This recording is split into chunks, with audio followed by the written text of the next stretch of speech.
C Joseph Vijay எனும் நான் இந்திய அரசியல் அமைப்பின்பால் உண்மையான நம்பிக்கையும் மாறா பற்றும் கொண்டிருப்பேன் என்றும் பலதரப்பட்ட மக்கள் அனைவருக்கும் நேர்மையானதை செய்வேன் என்றும் ஆண்டவன் மீது ஆணையிட்டு উறுதிমொழிகிறேன்।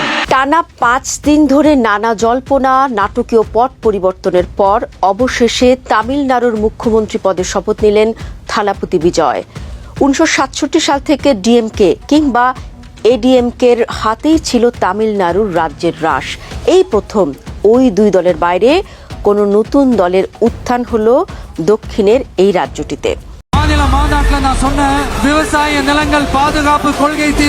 থালাপতি ও কংগ্রেসের ফাঁদে পা পড়ে গেছে মোদির, কেননা এবার কংগ্রেসের সাথে সরকার গঠন করছে থালাপতি বিজয়। এ যেন মোদির জন্য এক দুঃস্বপ্ন থেকে কম নয় যে থালাপতি বিজয় তামিলনাড়ুর মুখ্যমন্ত্রী হিসেবে আবির্ভূত হচ্ছে।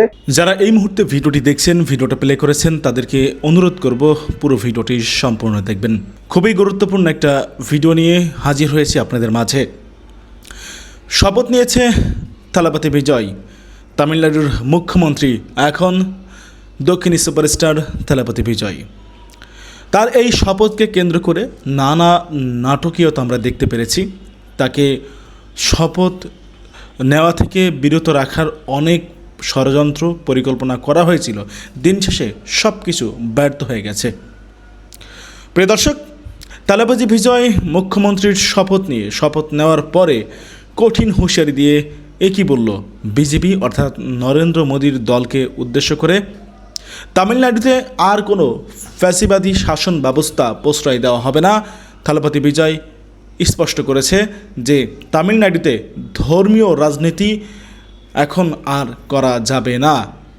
ধর্মীয় অনুভূতি কাজে লাগিয়ে হিন্দু ধর্ম মুসলিম ধর্মের মানুষকে একটা বিরোধে ফেলে দিয়ে রাজনৈতিক ফায়দা হাসিল করে যারা, তাদের উদ্দেশ্যে থালাপতি বিজয় কঠোর হুঁশিয়ারি দিয়েছে। থালাপতি বিজয় বলেছে, হিন্দু মুসলিম আমরা সকলেই ভাই ভাই, সকলেই মিলেমিশে আমরা থাকতে চাই।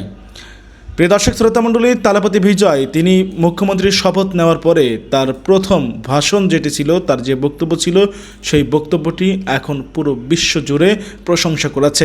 থালাপতি বিজয় মুখ্যমন্ত্রীর শপথ নেওয়ার পরে তিনি বলেছেন যে আমি কোনো পরিবারের থেকে উঠে আসিনি, আমি কোনো রাজ পরিবার থেকে উঠে আসিনি, একটা সাধারণ পরিবারে আমার জন্ম। নিজেকে আমি আপনাদের ছেলে, বড় কিংবা ছোট ভাইয়ের মতো মনে করি। জনগণ আমাকে স্বাগত জানিয়েছে, গ্রহণ করেছে, মিথ্যা অঙ্গীকার দিয়ে তাদেরকে ধোঁকা দিব না। থালাপতি বিজয় বলেছে, যতদিন ক্ষমতায় থাকব ততদিন দেশের জন্য মানুষের জন্য কাজ করে যাব। থালাপতি বিজয়ের এই বক্তব্য এখন প্রশংসা কুড়াচ্ছে বিশ্বজুড়ে। সকলেই বলছে এবারে হয়তো তামিলনাড়ুর মানুষগুলা শান্তিতে থাকবে, শান্তি পাবে। প্রিয় দর্শক শ্রোতামণ্ডলী, চলুন কথা না বাড়িয়ে আমরা দেখে আসি শপথ নেওয়ার পরে কি ঘোষণা দিয়েছে থালাপতি বিজয়, কি বলেছে সেই ভিডিওটা, এবং কিভাবে মানুষের মধ্যে আনন্দ ছড়িয়ে পড়েছে সেটা আমরা দেখব।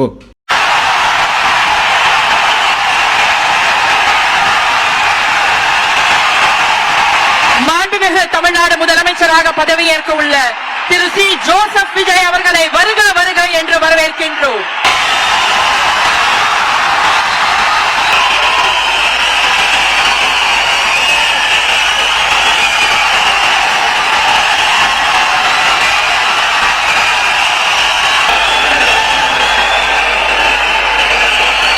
சி ஜோசப் விஜய் எனும் நான்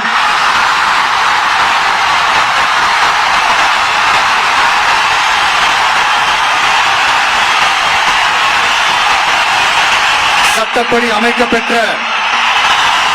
இந்திய அரசியல் அமைப்பின்பால் உண்மையான நம்பிக்கையும் மாறா பற்றும் கொண்டிருப்பேன் என்றும் இந்திய நாட்டின் ஒப்பில்லாத முழு முதல் ஆட்சியையும் ஒருமையையும் நிலை நிறுத்துவேன் என்றும் தமிழ்நாட்டு அரசின் முதலமைச்சராக உண்மையாகவும் உளச்சான்றின்படியும் என் கடமைகளை நிறைவேற்றுவேன் என்றும் அரசியல் அமைப்பிற்கும் சட்டத்திற்கும் இணங்க அச்சமும் ஒருதலை சார்பும் இன்றி விருப்பு வெறுப்பை விலக்கி பலதரப்பட்ட மக்கள் அனைவருக்கும் நேர் செய்வேன் என்றும் ஆண்டவன் மீது ஆணையிட்டு உறுதிமொழிகிறேன்.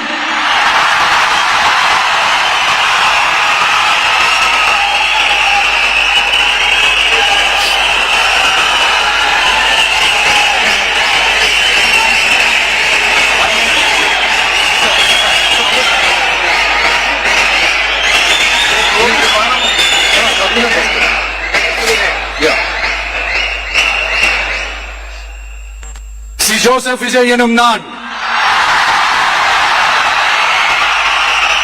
தமிழ்நாட்டு அரசின் முதலமைச்சர் என்ற முறையில் எனது கவனத்திற்குள்ளாவதும் தெரிய வருவதுமான எந்த பொருளையும் முதலமைச்சரின் கடமைகளை உரியவாறு நிறைவேற்ற தேவையான அளவுக்கன்றி ஒருவரிடமோ பலரிடமோ நேர்முகமாகவோ மறைமுகமாகவோ அறிவிக்கவோ வெளிப்படுத்தவோ மாட்டேன் என்று ஆண்டவன் மீது ஆணையிட்டு உறுதிமொழிகிறேன்.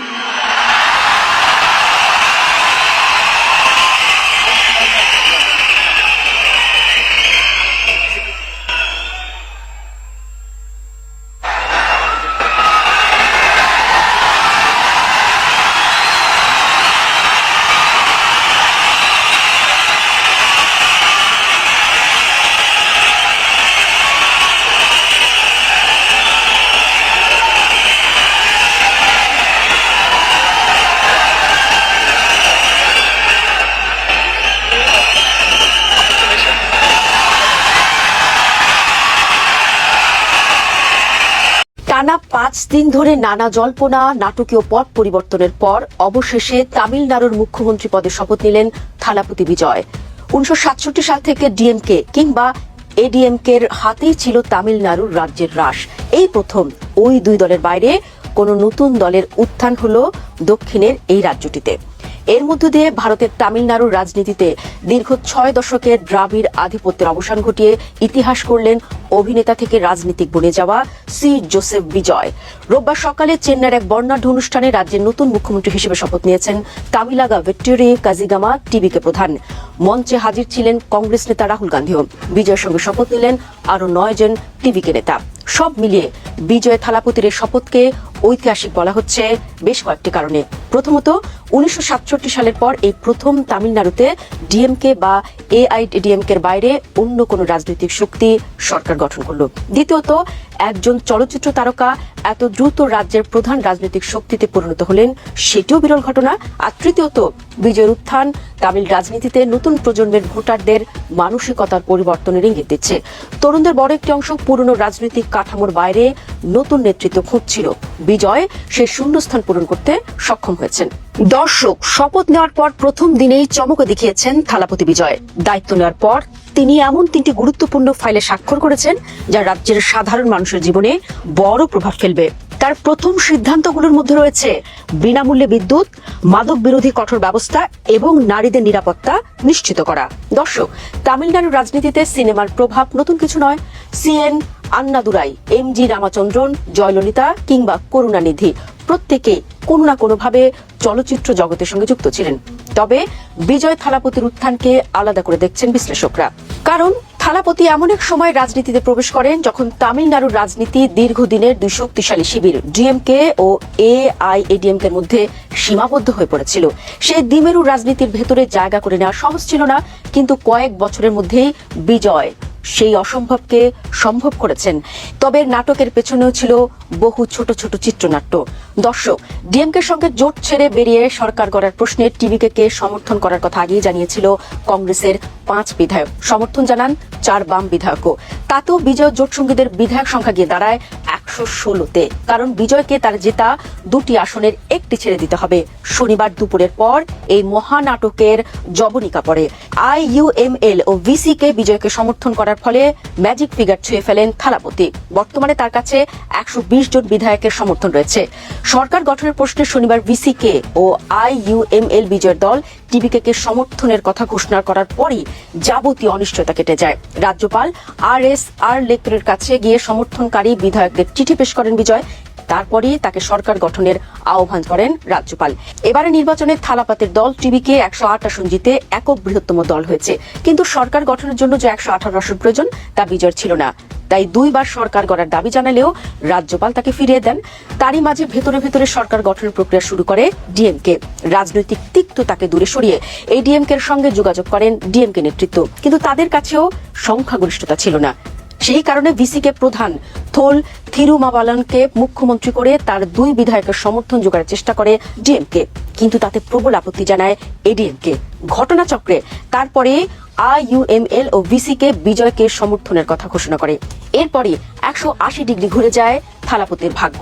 চলচ্চিত্র ক্যারিয়ারে ম্যাস হিরো হিসেবে পরিচিত থালাপতি বহুদিন ধরে সামাজিক ও রাজনৈতিক বার্তা দেওয়া সিনেমার মাধ্যমে নিজের একটি আলাদা ইমেজ তৈরি করেছিলেন। তার সিনেমায় দুর্নীতি, বেকারত্ব, শিক্ষা বৈষম্য কিংবা রাজনৈতিক দুর্বৃত্তায়নের বিরুদ্ধে অবস্থান প্রায় উঠে এসেছে। ফলে সাধারণ মানুষের কাছে তিনি শুধু অভিনেতা নন, বরং এক ধরনের প্রতিবাদের প্রতীক হিসেবেও পরিচিত পান।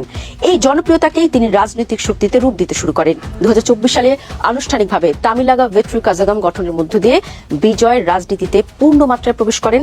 প্রথম দিকে অনেকে এটিকে কেবল স্টার পাওয়ারের উপর নির্ভর করা একটি দল হিসেবে দেখেছিলেন, কিন্তু মাঠ পর্যায়ে সংগঠন বিস্তার, তরুণ ভোটারদের টার্গেট করা, সামাজিক যোগাযোগ মাধ্যমের শক্তিশালী প্রচার এবং প্রচলিত রাজনৈতিক দলগুলোর প্রতি মানুষের হতাশা সব মিলিয়ে খুব দ্রুত টিভিকে তামিলনাড়ু রাজনীতিতে গুরুত্বপূর্ণ শক্তি হয়ে ওঠে। থালাপতি বিজয়ের জনপ্রিয়তার বড় কারণ তার অ্যান্টি এস্টাবলিশমেন্ট ইমেজ। তিনি নিজেকে সাধারণ মানুষের কণ্ঠস্বর হিসেবেই তুলে ধরেছেন। শিক্ষা, কর্মসংস্থান, নারী নিরাপত্তা, দুর্নীতি বিরোধী অবস্থান এবং জনকল্যাণমূলক রাজনীতিকে সামনে এনে তিনি ভোটারদের আকৃষ্ট করেন। বিশেষ করে তরুণ ভোটার এবং প্রথমবারের মতো ভোটারদের মধ্যে টিভিকে ব্যাপক সাড়া পায়। সামাজিক যোগাযোগ মাধ্যমে তার প্রচারণা ছিল অত্যন্ত শক্তিশালী এবং সংগঠিত। তবে সব কাজের মধ্যেই তো সমালোচনা থাকে, এখানেও ছিল। বিরোধীরা অভিযোগ করছেন বিজয়ের রাজনৈতিক অভিজ্ঞতা সীমিত এবং তিনি মূলত তার তারকা খ্যাতিকে ব্যবহার করে ক্ষমতা এসেছেন। অনেক বিশ্লেষক মনে করছেন সিনেমার জনপ্রিয়তা আর প্রশাসন পরিচালনা এক বিষয় নয়। এখন সবচেয়ে বড় চ্যালেঞ্জ হবে নির্বাচনী প্রতিশ্রুতি বাস্তবায়ন করা এবং স্থিতিশীল সরকার পরিচালনা করা। কারণ জোটের সমর্থনে সরকার গঠন করায় তাকে নানা রাজনৈতিক সমঝোতার মধ্যে দিয়েও যেতে হবে। অর্থনীতি, শিল্প বিনিয়োগ, বেকারত্ব, কৃষক সংকট এবং কেন্দ্র রাজ্য সম্পর্ক সব মিলিয়ে বিজয়ের সামনে কঠিন বাস্তবতা অপেক্ষা করছে। বিশেষ করে কেন্দ্রীয় সরকারের সঙ্গে সম্পর্ক কেমন হবে সেটিও গুরুত্বপূর্ণ প্রশ্ন। কারণ তামিলনাড়ুর রাজনীতিতে আঞ্চলিক পরিচয় এবং কেন্দ্রীয় রাজনীতির সঙ্গে টানাপোড়েন দীর্ঘদিনের বাস্তবতা। বিজয় থালাপতি কিভাবে ভারসাম্য বজায় রাখবেন তাই এখন দেখার বিষয়। থালাপতি ও কংগ্রেসের ফাঁদে পা পড়ে গেছে মোদীর। কেননা এবার কংগ্রেসের সাথে সরকার গঠন করছে থালাপতি বিজয়। এ যেন মোদীর জন্য এক দুঃস্বপ্ন থেকে কম নয়। বিধানসভা নির্বাচনের চমক দেখানোর পর এবার তার দল তামিলাগা ভেট্রি কাজাগামকে সরকার গঠনে আনুষ্ঠানিক সমর্থন দিয়েছে ভারতীয় জাতীয় কংগ্রেস। দীর্ঘদিন ধরে ডিএমকে ও এআইএডিএমকে এর দখলে থাকা তামিল রাজনীতিতে এই সিদ্ধান্ত একেবারে ভূমিকম্পের মতো আলোড়ন তুলেছে। রাজনৈতিক বিশ্লেষকরা বলছেন দক্ষিণ ভারতের রাজনীতিতে এটি হতে পারে গত 1 দশকের সবচেয়ে বড় পালাবদল। কংগ্রেসের এই সমর্থনের বিষয়টি নিশ্চিত করেছেন দলটির সাংসদ শশীকান্ত সেন্থেল। তিনি জানান কংগ্রেসের political affairs committee Tamil Nadu Congress কমিটিকে সরকার গঠনের জন্য টিভিকে সমর্থন দেওয়ার অনুমতি দিয়েছে।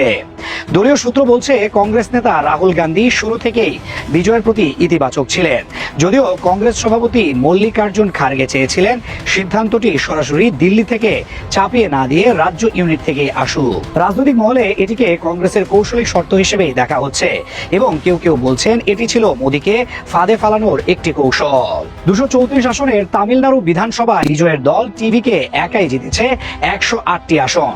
সরকার গঠনের জন্য প্রয়োজন 118 আসন। কংগ্রেসের 5টি আসন যোগ হওয়ায় তাদের সংখ্যা এখন দাঁড়িয়েছে 113-তে। ফলে সংখ্যা গরিষ্ঠতার জন্য এখনো আরো কয়েকটি আসনের সমর্থন দরকার। জানা গেছে টিভিকে ইতোমধ্যে সিপিআই, সিপিএম এবং ভিসিকের সঙ্গেও যোগাযোগ বাড়িয়েছে। কংগ্রেস আশা করছে এই জোট সরকার গঠিত হলে তারা অন্তত 2টি গুরুত্বপূর্ণ মন্ত্রীপদ পাবে। এ নিয়ে কংগ্রেস নেতা গিরিশ চোদানকার ও প্রবীণ চক্রবর্তী সরাসরি টিভিকে নেতাদের সঙ্গে আলোচনা চালিয়ে যাচ্ছেন।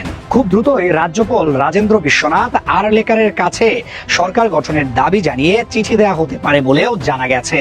মাত্র অল্প সময়ের রাজনৈতিক যাত্রায় বিজয়ের এই উত্থান এখন ভারতের রাজনৈতিক মহলেও আলোচনার কেন্দ্রবিন্দু।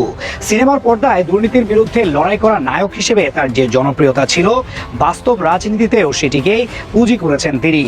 তরুণ ভোটারদের মধ্যে তার প্রভাব সবচেয়ে বেশি। பலதரப்பட்ட மக்கள் அனைவருக்கும் நேர்மையானதை செய்வேன் என்றும் ஆண்டவன் மீது ஆணையிட்டு உறுதிமொழிகிறேன்। এ এক আবেগঘন মুহূর্ত, এ এক ঐতিহাসিক মুহূর্ত। অবশেষে সকল অপেক্ষার অবসান ঘটিয়ে তামিলনাড়ুর মসনদে থালাপতির বিজয়।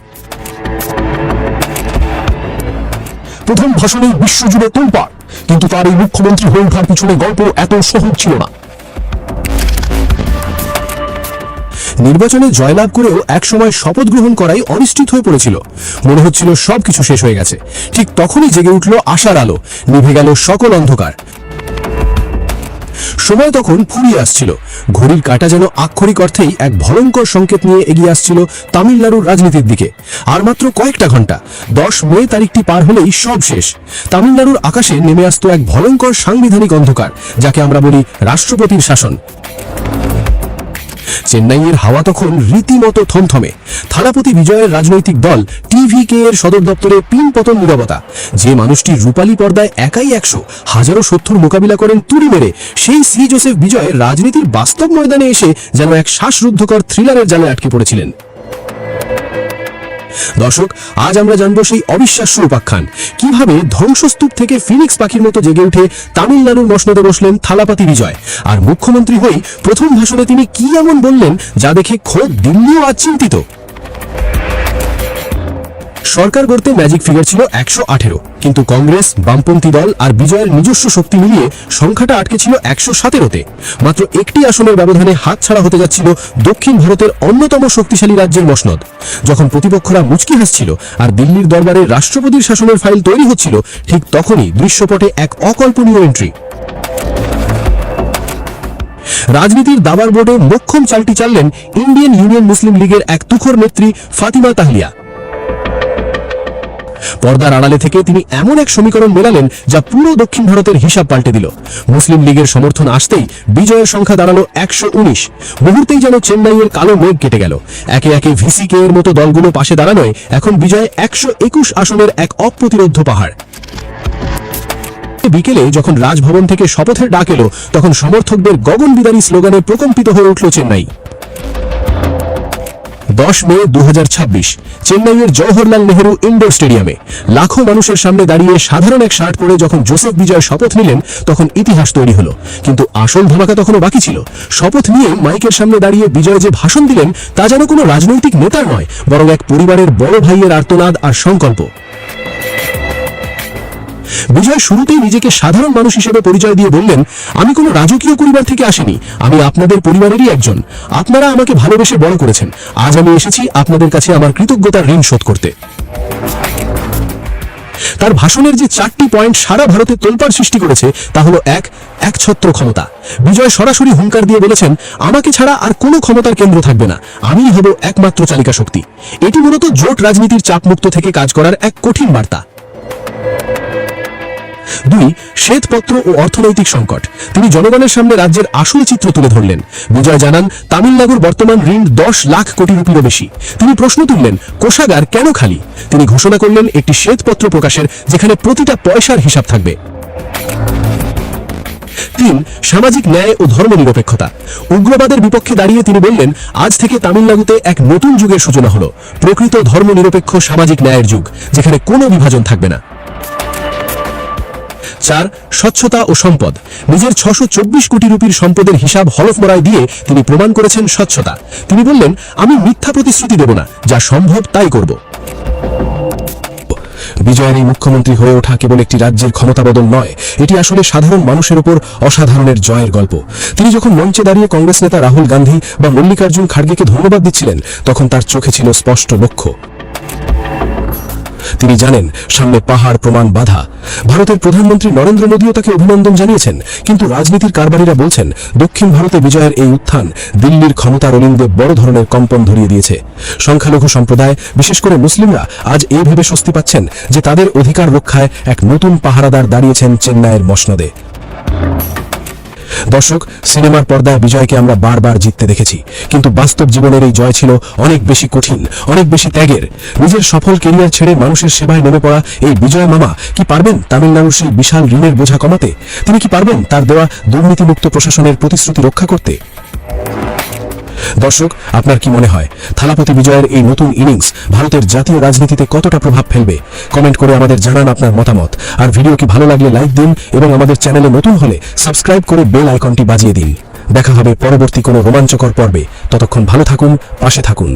ভারতের প্রত্যেকটা বিধানসভা নির্বাচনে বাংলাদেশে যেই রাজ্য নিয়ে সবচেয়ে বেশি আলোচনা হয় সেটা হচ্ছে পশ্চিমবঙ্গ। তবে এই বছর পশ্চিমবঙ্গের চাইতে মনে হয় বেশি আলোচনা হইতেছে তামিলনাড়ুর নির্বাচনে কে জয়লাভ করেছে সেটা নিয়ে। শুধুমাত্র বাংলাদেশে না, মোটামুটি বলা যায় যে সাউথ এশিয়ার বিভিন্ন দেশে কিন্তু তামিলনাড়ুতে কে মুখ্যমন্ত্রী হবে এইটা নিয়ে ব্যাপক আলোচনা হচ্ছে। কারণটা হচ্ছে সেইখানে এবার প্রতিদ্বন্দ্বিতা করতেছে মেগাস্টার থালাপতি বিজয়। তো থালাপতি বিজয় কেন এতটা আলোচনা জন্ম দিল? কারণ তার যে দল, এই দলটা মাত্র 2 বছরের মধ্যেই এইবার নির্বাচনে অংশগ্রহণ করে মানে বলা যায় যে তৃতীয় দল হিসেবে, মানে এতদিন হচ্ছে প্রায় 50 বছর যাবত সেখানে 2টা দলের প্রভাব ছিল এবং তারাই ঘুরে ফিরে বারবার ক্ষমতায় আসছে। এবং ওই 2টা দলকে ভারতের সবচেয়ে বড় যে 2টা দল বিজেপি এবং কংগ্রেস, এরা হচ্ছে বিভিন্ন সময় সমর্থন দিয়েছে। বাট তামিলনাড়ুতে এর বাইরে ক্ষমতা কখনো যায় নাই। কিন্তু এবার জাস্ট 2 বছরের মধ্যে থালাপতি বিজয় তার নিজের দল নিয়ে, যেটার নাম হচ্ছে টিভিকে, সবচেয়ে বেশি আসনে জয়লাভ করতেছে। কিন্তু সবচেয়ে বেশি আসন জয়লাভ করার পরেও মুখ্যমন্ত্রী হওয়ার জন্য কিন্তু বেশ কিছু চ্যালেঞ্জ সামনে আছে। মানে সবচেয়ে বেশি আসন পাওয়া সত্ত্বেও মুখ্যমন্ত্রী হওয়ার ক্ষেত্রে থালাপতি বিজয় কিন্তু কিছু চ্যালেঞ্জের মুখে পড়তেছে। কারণটা হচ্ছে, যদি কেউ মুখ্যমন্ত্রী হতে চায় বা এককভাবে সরকার গঠন করতে চায় তবে তাকে আসন পেতে হবে 118টা, টোটাল 234টার ভেতরে। কিন্তু ঝামেলা হচ্ছে 118টা আসন কেউই পাইতেছে না। এবং থালাপতি বিজয়ের দল টিভিকে সবচেয়ে বেশি আসন পাইতেছে, বাট সেটাও 118 হচ্ছে না। মোটামুটি বলা যায় 95টা আসন সে একদম জয়লাভ করে ফেলছে। আরো 12টা আসনে সে এগিয়ে আছে। সব মিলে ধরা হচ্ছে 107টা আসন। এবং টেনে টুনে কেউ কেউ ধারণা করতেছেন যে 107 থেকে এটা 109 হতে পারে। দ্যাট মিনস আরো 9টা আসন তার লাগবে। এখন এই 9টা আসনটা কোত্থেকে পাবে? ঝামেলা হইতেছে বাকি যে 2টা দল আছে যারা এতদিন যাবত সরকার এবং বিরোধী দলের খেলায় মেতে ছিল, একটা হচ্ছে ডিএমকে আর একটা হচ্ছে এডিএমকে। সো ডিএমকে আসন পাইছে টোটাল 51টাতে জয়লাভ করছে, আরো 9টাতে জয়লাভ করার কথা। সব মিলে ধরা হচ্ছে মানে 60টার মতো আসন পাবে। এবং এডিএমকে তারা সব মিলে 47 থেকে 50টার মতো আসন পাইতে পারে।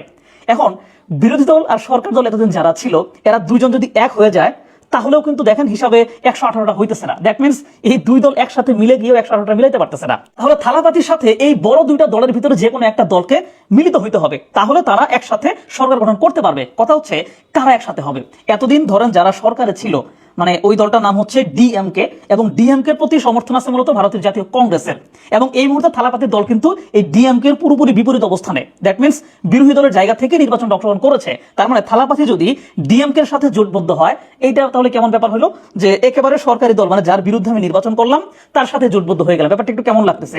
আবার আরেকটা দল যে আছে সেটা হচ্ছে এডিএমকে। এই দলের সাথে যদি জোটবদ্ধ হয় তাতেও থালাপাতি সরকার গঠন করতে পারবে। কিন্তু এই দলটার প্রতি আবার সমর্থন আছে ভারতের যে মূল দল বিজেপির। আবার থালাপাতি কিছুদিন আগে তার নির্বাচনী প্রচারণার সময় কিন্তু একেবারে স্পষ্টভাবে উল্লেখ করেছিল যে তার আদর্শিক যে শত্রু বা আদর্শিক যে প্রতিদ্বন্দ্বী সেটা হচ্ছে নরেন্দ্র মোদীর বিজেপি। দ্যাট মিনস এই দলের সাথে আদর্শিকভাবে তার শত্রুতা। সো ওই দল সমর্থন করতেছে, ওইরকম একটা দলের সাথে সে কিন্তু জোটবদ্ধ হতে চাইবে না। তাহলে কাদের সাথে জোটবদ্ধ হইলে সে আসলে সরকার গঠন করতে পারবে? প্রথম 2টি দলের সাথে জোটবদ্ধ তো হওয়াটা একটু কেমন যেন লাগতেছে, বাট হয়তো এখান থেকেই হবে। তবে ছোট ছোট কয়েকটা দল আছে। এর ভিতরে একটা ধরেন ইন্ডিয়ান ন্যাশনাল কংগ্রেস। এরা হচ্ছে তামিলনাড়ুতে খুবই ছোট দল, কারণ এখানে আসন পাইতেছে মাত্র 5টার মতো আসন পাইতেছে। এখন এরা যদি যোগদান করে, এদের সাথে মোটামুটি একটা এলাই আছে বা কানেকশন আছে থালাপাতির, এক্ষেত্রে সর্বোচ্চ 5টা আসন যুক্ত হবে। তার মানে 109 সাথে 5 কয়টা হলো? 114টা হলো। আরো 4টা আসন লাগবে। এই 4টা আসন কই পাবে? এগুলো নেওয়ার জন্য তাকে আরো ছোট ছোট কয়েকটা দলের সাথে যাইতে হবে। যেমন পিএমকে মোটামুটি 4টা আসন পাইতেছে। যদি পিএমকে এর সাথে জোটবদ্ধ হওয়া যায় তাহলেও কিন্তু হয়ে যাচ্ছে। এখন ঝামেলা যেটা হয়েছে যে অনেকগুলো দলের সাথে মিলে মিশে তারপর 118 মিল করতে হবে। আর যদি বড় দলের সাথে মিলতে যায় তাহলে ওই বড় দলগুলো আবার কি হয়েছে, একটা হচ্ছে ডিরেক্টলি তার অপোজিট আর একটা আদর্শিক অপোজিট। সো তাদের সাথে মিলিত হবে কিনা এইটা নিয়েও কিন্তু একটু টেনশন আছে, এটা নিয়ে একটু প্রশ্ন আছে। সেই জায়গা থেকে অনেকগুলো ছোট ছোট দল মিলে যদি আবার সরকার গঠন করে, সেক্ষেত্রে কিন্তু এই সরকারের টিকে থাকার ক্ষেত্রে বেশ কিছু চ্যালেঞ্জ সামনে আসে। হঠাৎ করে কোনো একটা দল যদি বেরিয়ে যায় তখন হচ্ছে ওই মুখ্যমন্ত্রীর উপর থেকে মানে মেজরিটি অংশটা কমে যাবে, তখন তাকে হয়তো পদত্যাগ করে ফেলতে হবে বা সরকারটা ভেঙে যাবে। সেই জায়গা থেকে আমরা মানে সর্বোচ্চ আসন থালাপাতি পাইতেছে, কিন্তু এর মানে সরকার গঠনের ক্ষেত্রে বা সরকার গঠন করে ফেলার ক্ষেত্রে কিন্তু একটু চ্যালেঞ্জ সামনে আসছে। তবে সবচাইতে যেই আশ্চর্যের ব্যাপার যে মাত্র 2 বছরের মাথাতেই একটা দল গঠন করে থালাপাতি বিজয় কিন্তু একেবারে সর্বোচ্চ আসন জয়লাভ করে ফেলেছে। এখন মুখ্যমন্ত্রী হোক না হোক এটা হচ্ছে পরবর্তী জোটের খেলা। সো আশা করি হয়ে যাবে, কারণ ছোট ছোট দলগুলো হয়তো বা তাকে সমর্থন দিবে এবং যোগদান করবে। বাট এই যে মাত্র 2 বছরের ভিতরে তার স্টারডমকে কাজে লাগায় এইভাবে হচ্ছে মানে ক্ষমতার একেবারে কাছে চলে আসা, এটা কিন্তু চারটিখানি কথা না। যাক, শেষ পর্যন্ত উদ্বেগ উৎকণ্ঠার অবসান হচ্ছে। তামিলনাড়ুর পরবর্তী মুখ্যমন্ত্রী হিসেবে শপথ নিতে আর কোনো বাধা থাকছে না অভিনেতা এবং রাজনীতিক থালাপতি বিজয়ের। থালাপতি বিজয় মুখ্যমন্ত্রী হচ্ছেন তামিলনাড়ু। এর কারণ কি? 107টা তার হচ্ছে সংখ্যা, কিন্তু সরকার গঠন করতে গেলে 118টা লাগবে। সেখানে যেই সমীকরণ শেষ পর্যন্ত দাঁড়ালো 107-এর সাথে 5 কংগ্রেস, বাম 2 আর হচ্ছে অল ইন্ডিয়া মুসলিম লীগ 2, সব মিলে এখন 120। তার মানে 118 জায়গায় আরো 2 বেশি হতে এখন আর কোনো সমস্যা হচ্ছে না। 3 দিন ধরে 3 দিনে 3 বার রাজ্যপালের সঙ্গে দেখা করেও প্রয়োজনীয় 118 জন বিধায়কের সমর্থন প্রমাণ করতে না পারায় থালাপতি বিজয়ের সরকার গঠনে একটা অনিশ্চয়তা ছিল। 2 আসন বিশিষ্ট ভিসিকে অর্থাৎ বিদু থালাই চিরু থাইগাল কাছি এবং ইন্ডিয়ান ইউনিয়ন মুসলিম লীগ, এই 2 দলের সমর্থনে এখন 2 আসন বেশি হয়েছে। অতে থালাপতি বিজয় এখন মুখ্যমন্ত্রীর পদে বসতে পারবেন তামিলনাড়ুতে। এটার একটা ঝুলন্ত মানে কোনো কারণে যদি তার জোটের সহযোগীরা যদি অনাস্থা দেয় তাহলে এই সরকারের পতন ঘটবে। হয়তো তেমনটা দেবে না, কারণ সবাই কোণঠাসা হয়ে আছে বিজেপির কারণে। তো বিজেপির ভয়ে হয়তো সেই সর্বনাশটা করবে না ধারণা করা যায়। এবং এক অর্থে যখন নাকি পশ্চিমবঙ্গের এরকম করুণ অবস্থা, হতাশা, তৃণমূল কংগ্রেস বিজয়ী না হওয়াতে যখন নাকি একটা অস্থিরতা পশ্চিমবঙ্গ জুড়ে যে দাঙ্গা হাঙ্গামা, সেই জায়গায় এখন থালাপতি বিজয়ের এই জয়টা নিঃসন্দেহে অসাম্প্রদায়িক রাজনীতি এবং ধর্মনিরপেক্ষ রাজনীতির পক্ষে একটা ভালো বার্তা। অন্তত এটা একটা সান্ত্বনা হিসেবে নেওয়া যায়। তামিলনাড়ুর সাথে আমাদের কোনো যোগাযোগ নেই, কিন্তু তারপরও যতটা সংখ্যক রাজ্য বিজেপি মুক্ত থাকলে সেখানে অন্তত সেই দেশ, সেই অঞ্চলের নাগরিকরা, যেখানে সমস্ত পরতে পরতে আছে মুসলমানরা এবং অসাম্প্রদায়িক ব্যক্তিরা, তারা অন্তত স্বস্তি পাবে। অন্তত সেই স্বস্তির জায়গাটা থালাপতি বিজয় নিশ্চিত করবে। এবং তারা যেহেতু কোনো রকমে সরকার গঠন করতে পারলো, সুতরাং তারা ঐক্যবদ্ধ থাকবে যাতে এখানে বিজেপি মানে আছড় না দিতে পারে বা থাবা বিস্তার করতে না পারে। অন্তত কিছুটা একটা সান্ত্বনার খবর যে থালাপতি বিজয় তামিলনাড়ুর মুখ্যমন্ত্রী হিসেবে আবির্ভূত হচ্ছে। এবং থালাপতি বিজয় যে ধরনের মানুষ, তাতে তার অসাম্প্রদায়িক চরিত্র থাকবে। সবাইকে নিয়ে মিলে মিশে ধর্ম বর্ণ নির্বিশেষে সবাইকে নিয়ে তিনি চলবেন, এমনটা সবারই প্রত্যাশা এবং সেভাবেই তিনি তার ভাবমূর্তি গড়ে তুলেছেন। দেখতে পারলেন আপনারা দক্ষিণী সুপারস্টার থালাপতি বিজয় তিনি শপথ নেওয়ার পরে একের পর এক তিনি চমক দেখাচ্ছেন। তিনি অনেক কিছু বলেছেন। তিনি আসলে মুখ্যমন্ত্রী হয়ে বেশ কিছু সিদ্ধান্ত নিয়েছেন। থালাপতি বিজয় মুখ্যমন্ত্রী হয়ে অনেক কিছু বড় বড় উদ্যোগ নিয়েছে। তিনি মুখ্যমন্ত্রী হয়েই যেমন বিনামূল্যে বিদ্যুৎ দেওয়ার ঘোষণা দিয়েছে। এরপরে থালাপতি বিজয় বলেছেন যে আমাকে ছাড়া আর কোনো ক্ষমতার কেন্দ্র থাকবে না। তামিলনাড়ুর মুখ্যমন্ত্রী হিসাবে শপথ নেওয়ার পরে ভাষণে নিজেকে সাধারণ মানুষ হিসাবে পরিচয় করিয়ে দিয়েছেন অভিনেতা থেকে রাজনৈতিক হওয়া থালাপতি বিজয়। চেন্নাইয়ে শপথ নেওয়ার পর দেওয়া তার বক্তব্যে তিনি বলেন, কোনো রাজকীয় পরিবার বা রাজনৈতিক বংশ থেকে না আসলেও জনগণ আমাকে গ্রহণ করেছে। 51 বছর বয়সী বিজয় জানান তিনি মিথ্যা প্রতিশ্রুতি দিয়ে মানুষকে বিভ্রান্তি করবেন না। তার নেতৃত্ব সত্যিকারের ধর্মনিরপেক্ষ ও সামাজিক ন্যায়ের নতুন যুগ শুরু করবে বলেও জানান তিনি। একই সঙ্গে সরকারকে মূল্যায়নের জন্য জনগণের কাছে কিছুটা সময় চেয়েছেন নতুন এই মুখ্যমন্ত্রী। ভাষণে বিজয় বলেন, আমাকে ছাড়া আর কোনো ক্ষমতার কেন্দ্র থাকবে না, আমি একমাত্র ক্ষমতার কেন্দ্র। মামা ও থাম্বি নামে পরিচিত এই নেতা ইঙ্গিত দেন তার সরকারের সব নীতির দায়ভার তিনিই নেবেন। রাজনৈতিক বিশ্লেষকদের মতে জোট সঙ্গীদের চাপের সাথে সরকার নতি স্বীকার করবে না, এমনই বার্তা দিতে চেয়েছেন থালাপতি বিজয়। আপনারা জানাবেন কি মনে করেন, তামিলনাড়ুর ভাগ্যে কি পরিবর্তনের হাওয়া বইবে এবারে?